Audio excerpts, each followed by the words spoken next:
Hello, everybody. Good morning. It's the beginning of a brand new week, Monday, February 23rd. Hope everybody is out there doing great. I want to talk about some of the sports we've got going on today. We got a lot of great games. First one I want to talk about starts at 12 p.m. in the English Premier League. You got Manchester United visiting Everton. The game will be taking place at their new stadium. I can't remember what the name of their stadium is called right now off the top of my head, but the brand new stadium that Everton built and they've debuted this year, that's where the game's going to be taking place. Everton currently standing in 9th in the English Premier League, Manchester United at 5th.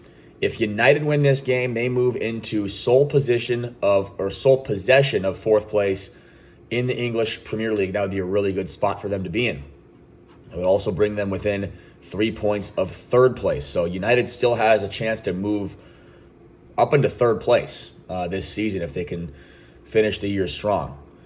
Everton, they're currently in 9th, and a win today brings them into a tie for 7th. So they're still fighting for European football next year, trying to get into those European qualification spots. They're having a pretty good year themselves. Looking at the form, when you look at the form between these two teams, Everton overall, their form has not been the best. They just lost their last game at home against Bournemouth. Before that, they beat Fulham on the road. They drew against Brighton on the road. They drew against Leeds on the road, and they actually beat Villa on the road. So they've played a lot of road games. 4 out of their last 5 games have been away from home.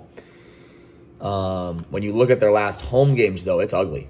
It's really ugly. They lost to Bournemouth. They drew against Leeds. I mean, a draw against Leeds at home isn't something you're going to be very excited about. They lost to Sunderland in the FA Cup. That's also a disappointing result there. They drew against Wolves at home. That's really bad. Wolves are one of the worst Premier League teams ever. They lost to Brentford at home. They lost to Arsenal at home. They did beat Nottingham Forest at home, but they lost to Newcastle 4-1. They lost to Everton 3-0. I mean, the home form's been horrible.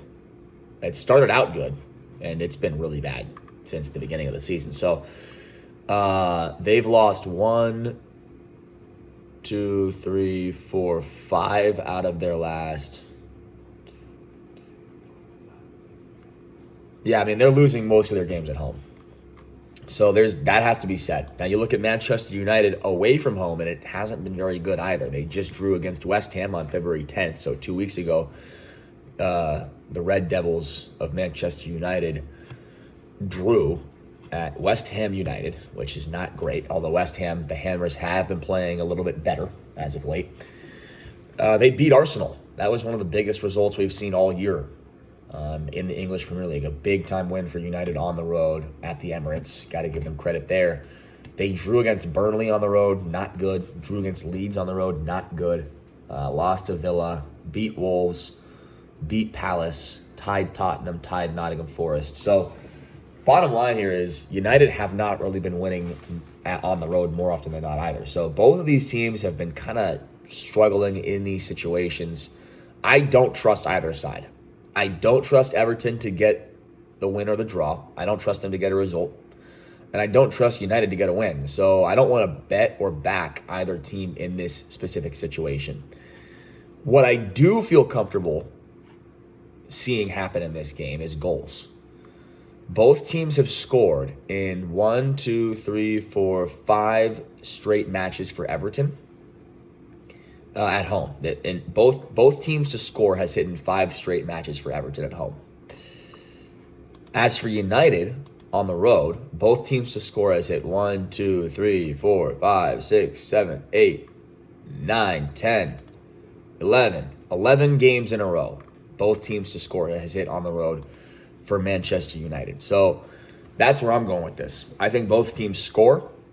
I think both defenses are leaky. I think the United offense is going to break through on Everton. I definitely see that happening. And then I don't see United keeping a clean sheet away from home. They just have not shown the ability to do that whatsoever. And so I took both teams to score, parlayed with the over 2.5 goals. I think that we see both teams score in this game, and then,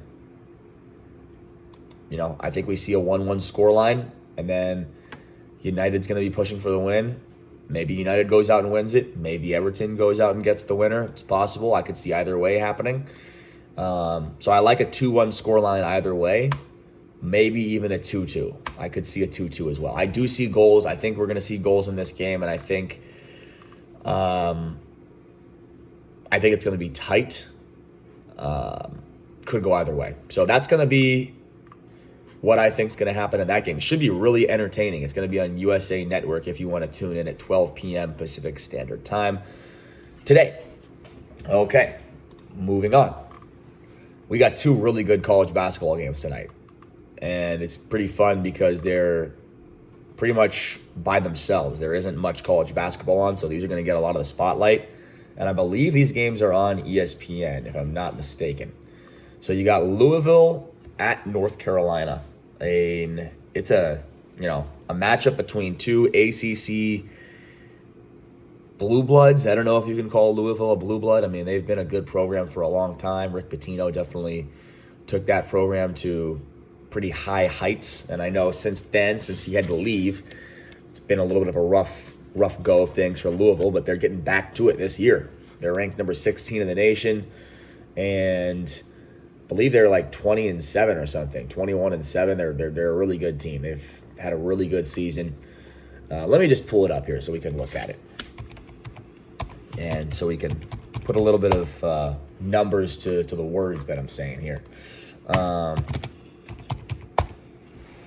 It helps to set the scene a little bit more as well. So let's take a look here. So Louisville.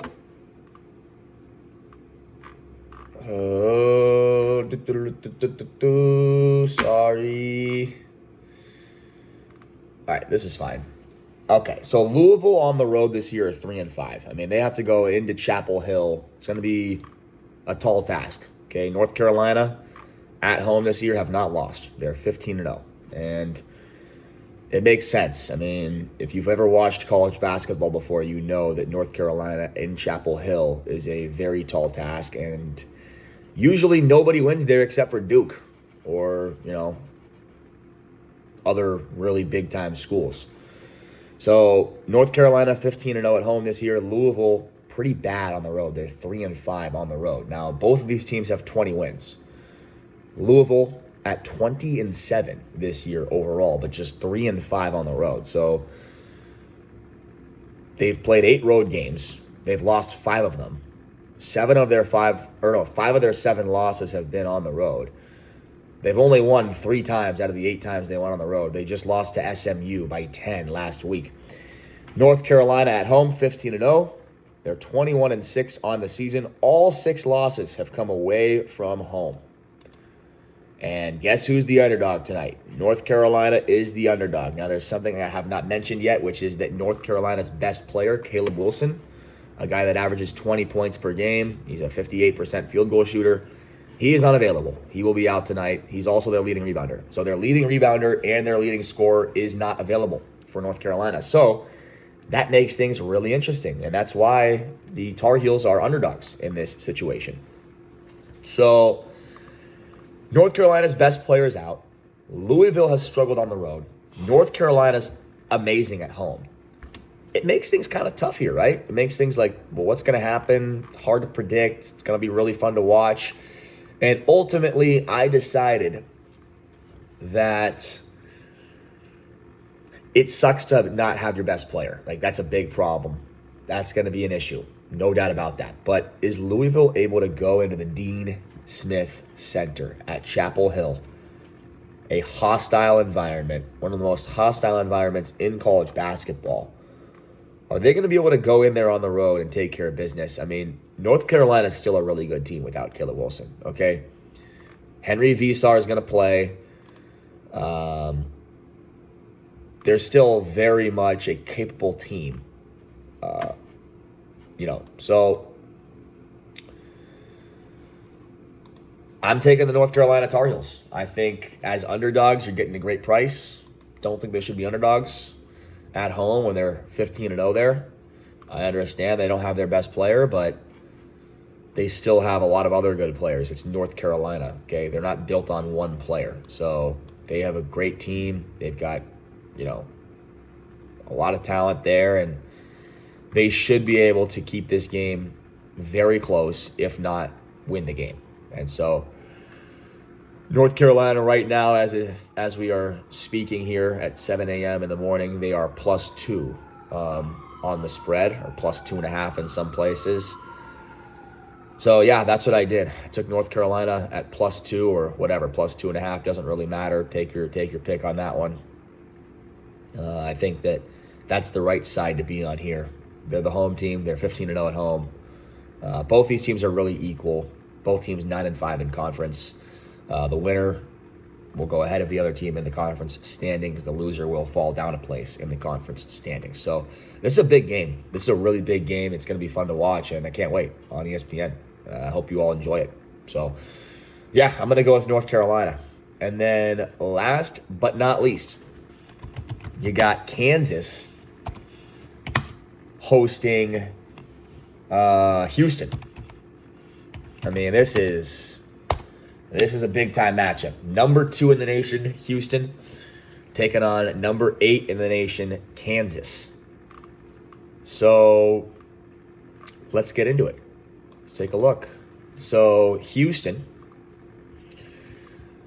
currently this year, they're 23-4. They're 11-3 in Big 12 play. Kansas is 20-7, 10-4 in Big 12 play. So just one game separates these two teams in the standings. So if Kansas can get a big-time win at the Allen Fieldhouse tonight, they would move into a tie with Houston inside the Big 12 standings. Okay, so let's look at what these two teams have done recently. First, for the visiting Houston Cougars, they've lost 2 games in a row. They lost at home against Arizona, and they lost on the road at Iowa State. Both games were close. Both games came down to the wire. Those are 2 of the top teams in the nation. So you can't really hold too much against Houston, although Kansas is another one of the top teams in the nation, and we just saw Houston lose twice to the 2 of those teams. Now for Kansas. Okay, it's been up and down. They beat Arizona at home inside the Allen Fieldhouse, one of their biggest wins of the year, if not their biggest win of the year. They followed that up by an 18-point loss on the road at Iowa State. So that was not how they wanted to continue their momentum. That definitely hurt. They ended up beating Oklahoma State in the next game on the road by 12, and then they lost by 16 at home to Cincinnati. That is a shocking result. I don't think anyone expected Kansas to lose at home by 16 to Cincinnati. Now, we have to look at this game because that's so unusual that we have to look at what happened. Like what occurred in that game to cause Kansas to get blown out like this. So at the end of the first half, at the end of the first half, Kansas was only down by 2. In the second half, Cincinnati scored 48 points. They exploded. So what happened? Well, Kansas didn't play any defense, is what it looks like. They got outshot. They allowed the Bearcats of Cincinnati to shoot 48% from the field, 39% from 3, making 12 3-pointers. And the Jayhawks were out-rebounded by 11. They were a -11 in the rebounding category. They trailed by as many as 19 in the game. And they were without Caleb Wilson, and that definitely had a big impact on them. Now, Cincinnati has a center who went off. He had 28 points and 8 rebounds, and he made some threes. This guy's Theom, what's his first name? Mustafa Theom. This guy is a guy you guys want to keep your eye on. He is going to get drafted to the NBA, and he's a prospect. I don't know how high he's going to go. All I know is that he went into Allen Fieldhouse and dropped 28 with 8 rebounds and picked up a big-time upset win on the road in a stadium that road teams never win in. So got to give him a lot of credit. Okay. I think Kansas is going to bounce back. Okay. How often do we see Kansas lose 2 games in a row inside the Allen Fieldhouse? I mean, that's something I actually want to look up right now. When's the last time Kansas lost 2 in a row at Allen Fieldhouse, because it doesn't happen often. Okay, it's been a long time, guys. So according to Google AI, the Kansas Jayhawks lost 2 consecutive games at the Allen Fieldhouse. Okay, I'm sorry. I botched that. Okay, we'll restart it. Okay.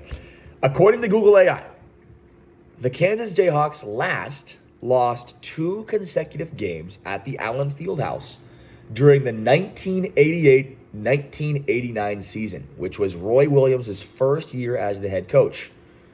During that season, they actually lost 4 consecutive home games. Under Bill Self, the current head coach of Kansas, they have never dropped 2 consecutive home games, according to the Kansas City Star. So,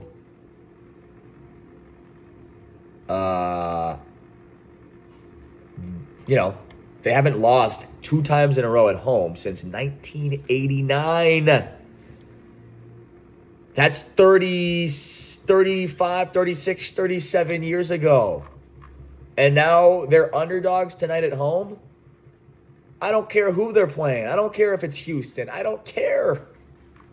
Houston just lost 2 in a row. Kansas has not lost 2 in a row at home in 35 years. Give me the Kansas Jayhawks. They're one of the best teams in the nation. They beat Arizona recently, like 2 weeks ago or a week ago. And this team has what it takes to get a big-time home victory. I know they played like crap last time out at home. And you know what that means? It means they're going to bounce back. They're going to play better. And they're going to compete in this game. It's going to be a battle. And I expect Bill Self to have his team ready on their home floor at the Allen Fieldhouse. And the Kansas Jayhawks are going to pick up. They might not win because they're underdogs. So I got them at +2. I got the Jayhawks at +2. Same thing as I got the North Carolina Tar Heels. Both are +2 for me. But I'm taking the Jayhawks. I'm taking both home underdogs, 2 blue bloods as home underdogs. This is I'm shocked that we're seeing this. Kansas and North Carolina both at home as underdogs in the same day. What are the chances of that? It's pretty low. So that's going to be it for me. That's pretty much what I'm looking at here today in the sports world. There's some tennis going on. Not really any big-time matchups that we really need to talk about. So that's about it. Yeah. To recap it, we got Manchester United, visiting Everton. My pick for that game is both teams to score and over 2.5 goals at odds of 1.97 or American odds of -104. Moving to the North Carolina game Louisville at North Carolina. I think North Carolina is going to get the job done. They're 15-0 at home this year. They're taking on Louisville, who are 3-5 on the road. These 2 teams are really equal. I know North Carolina is missing their best player, Caleb Wilson, but I think they're going to get the job done. I think they're going to they're just going to do just whatever it takes. They're going to just get over the line, and they're going to pull off a big-time home victory here tonight. And then finally, last but not least, Houston at Kansas. It's going to be the Jayhawks. Jayhawks are going to get a win at home over the number 2 team in the nation. Kansas has not lost 2 games in a row at home since 1989. That is 37 years ago. Okay, thanks for watching, guys. Hope you all have a great Monday, and I'll see you again here soon. Talk to you later.